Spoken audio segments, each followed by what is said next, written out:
Hello, everybody. Welcome back to BBB Sharing. This is Joshua, and today I have Vera and May. How are you all doing today? We're doing fine, thank you. Good. So I looked you guys up a little bit because I can't stop myself when it comes to food or anything that has to relate to food. So you guys sell spices. Yes, I sell salt-free. They're all salt-free spices. Okay, so what would be the difference between salt-free and having salt in your spices? What makes that different? It's healthier for you because if you look at the spices in the stores, salt is usually one of the first ingredients, the first or the second ingredient. So you're actually getting more salt than you're getting the flavor from the spices. So it's healthier to go salt-free, and you're able to add as little or as much salt as you want. Interesting. All right. Where are you guys from? I'm from Petersburg. I'm from Chesterfield County. Okay. So just in your home life area, what did you guys used to cook?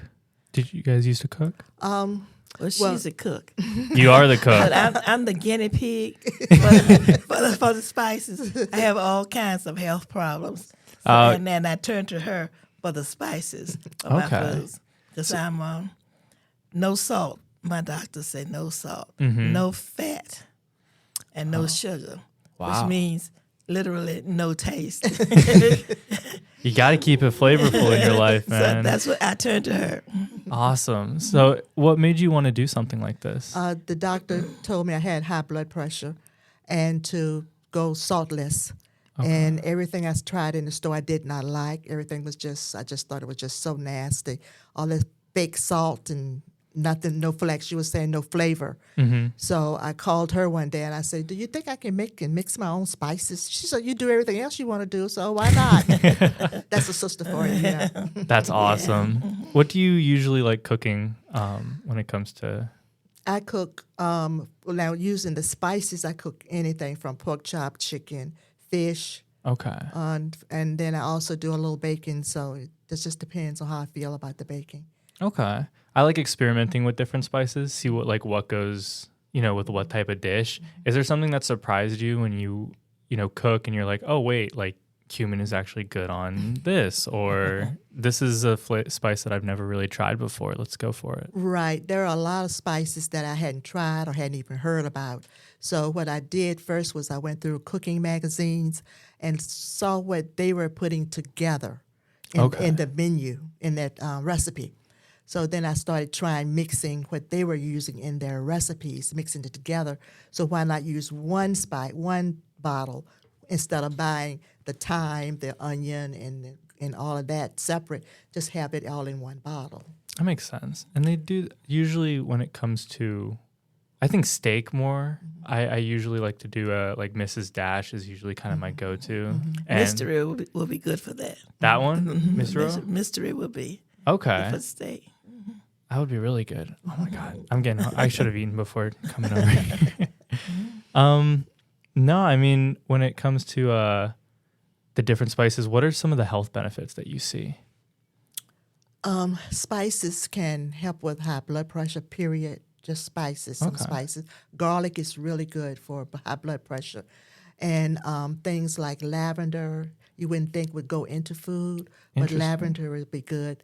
Cocoa goes into, like you were talking about the steaks. You can mix the steak rub, because I have a steak rub, a cocoa steak rub. And I never would have thought cocoa would have gone good with that. That is interesting. And but spices offer a lot of benefits. People use spices to cure anything from stomach aches to headaches, and so it's a health benefit not only to lose weight or to make your food taste good without the salt. It also helps you all the way around with health issues. That was the remedy back in the day before medications. Yes. It was just grinding stuff up, and this will help with inflammation. This will help with your stomach. Right. I know my mother used to do sumac. Was it sumac? I think it was. We used to call it sumac or something. And she used to give us that or something. I think she should grind it up and do something with that. So. Wow. So do you guys have a storefront? I do not have a storefront, no. Okay. You basically go to the vending. Right now, coming up the first weekend in May, I do Lewis Ginter Botanical Gardens, their plant fest. Okay. I do that in the fall, and then in the fall and the winter, I do some of the Christmas shows at the schools, Ecoff Elementary, Tussing Elementary, some of the schools around. Okay. When I grew up I am Indian. I grew up in an Indian household, and the main spices that we would cook with, it would really be like cumin, coriander, and between probably turmeric, not including like lemon and garlic and onions are always the big ones, but that was really good. You're spicy. You're anything tangy. Yeah. I was reading up, and they were talking about how spices kind of work when it comes to plants, and it was something really interesting where they were saying if you see majority of like the very like, I'm trying to think of the right word for it, but very flavorful, very like potent spices, you see them in like Latin America or India or African, anything African, somewhere closer to the equator. I was like, why would that be the case? And they were talking about because plants have to adapt to the environment that they're in, as we adapt, as we change and grow. The plants have to, because they're closer to the equator, they're in hotter areas, they have to create a more potent mechanism to protect themselves. Right. So it makes the flavor of the herbs a lot more powerful. Right. And people a lot of times get, there's a difference between herbs and spices. Oh, please elaborate. That's it. And herb is like the leaves of the plant. I shouldn't have said anything because sometimes I get it backwards. The spice is like the seeds.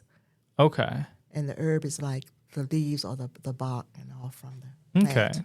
Is it dependent on the plant, or do you see spices more flavorful than herbs? It depends on the plant, and there is one plant, I think it's coriander, that is two. You use the seeds and you also use the leaves and the roots of the coriander. Really? So it's both herb and spice. Okay.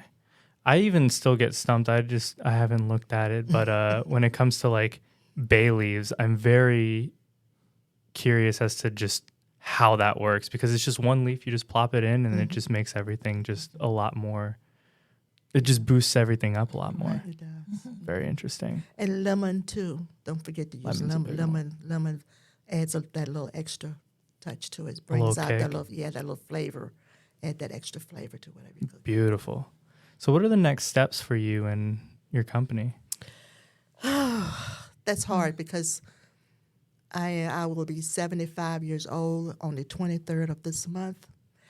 And 75 years young? Yeah, and I'm not sure which way to go because people don't realize it's a lot of work to become a big business. You start small, but you want to grow. And it's hard to grow, and it's getting more expensive now to buy the herbs and the spices.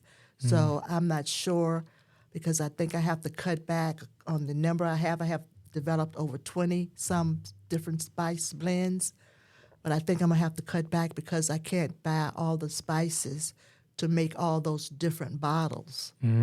So I don't know how much I want to grow.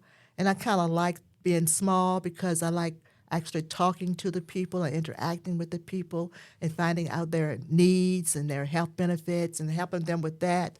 So I'm not sure what I want to go. Where I want to go from here.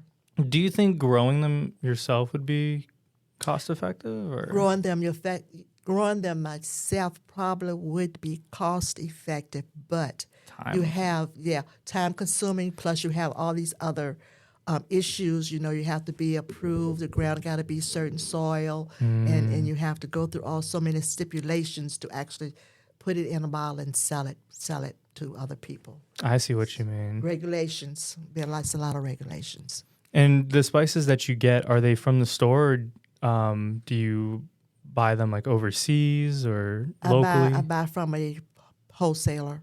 Okay. And there's some American, some from overseas. So just depends. Yeah, and then like now they have tariff the tariff, and if the spices are coming from China, that means they've already upped the prices. Yeah. So that makes a big difference. Where I started out spending $15 a pound, now they want $30-some a pound. Oh my God. So that means my prices need to go up. Yeah. But and I don't want to burden my customers with high prices. Mm-hmm. If they enjoy it, if they enjoy what you do, If they would buy it, if they would, I would. But yeah, I'm not sure. Usually, I get the glass bottles, and those are like $10 already, which is like right. super expensive. But once I get the bottles that I want, I'll just start buying like the packs because the packs are very cost effective. And my bottles are $8. Okay. And I started reducing them to, if you buy two, you can buy two for $15. Okay. And I did start doing what you were doing, telling the people that if they wanted the refill bags, to buy the bags, which would be cheaper, hold on to your bottles, and then I'll sell you the resale bags. Keep them. Yeah, it's so much better. But how can people get in contact with you? I have a website, which is vvseasonings.com. You can go on my website and you can order from my website. Okay, nice. Well, thank you guys so much for listening to us. Did you have any last words that you wanted to say? Do you have anything? I know we haven't talked to you in a minute. Well, she's the business person.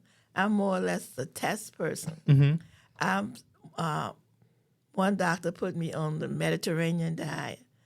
My heart doctor put me on the DASH diet. Yeah. And on those two diets, I can rely on her spices.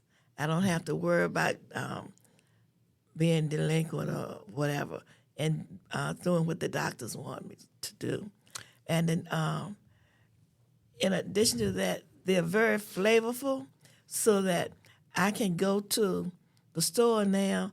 If I go to fast food place and get something, it's too much salt. I automatically taste it's too much salt, it's too much sugar, and I automatically taste this flavor is missing. It's missing. It's this flavor is missing. It's it needs some work on what it tastes like. So 100. Nothing like cooking from home. Like there really isn't. You got so many more flavors out there, and we're really bad, I feel like, when it comes to preserving our food. Right. Especially when it's like fast food, they'll throw whatever they want in there just to keep it like fresh, whatever that may be. Yeah. But So they can rewarm it. I noticed that too. They warm things over. yeah. Okay. I also have an email address. It's gmail.com. Okay. So you can also email me, Vera's Vittles. Vittles. How do you spell Vittles? Vittles. So it's VERAVITTLES @gmail.com. Vera's Vittles. All right. Thank you guys. This was awesome. All right. Anyone who's listening, go ahead and check us out. Follow us, Instagram, LinkedIn, Spotify, YouTube. But you guys enjoy the rest of your day. We'll talk to you guys later. Bye.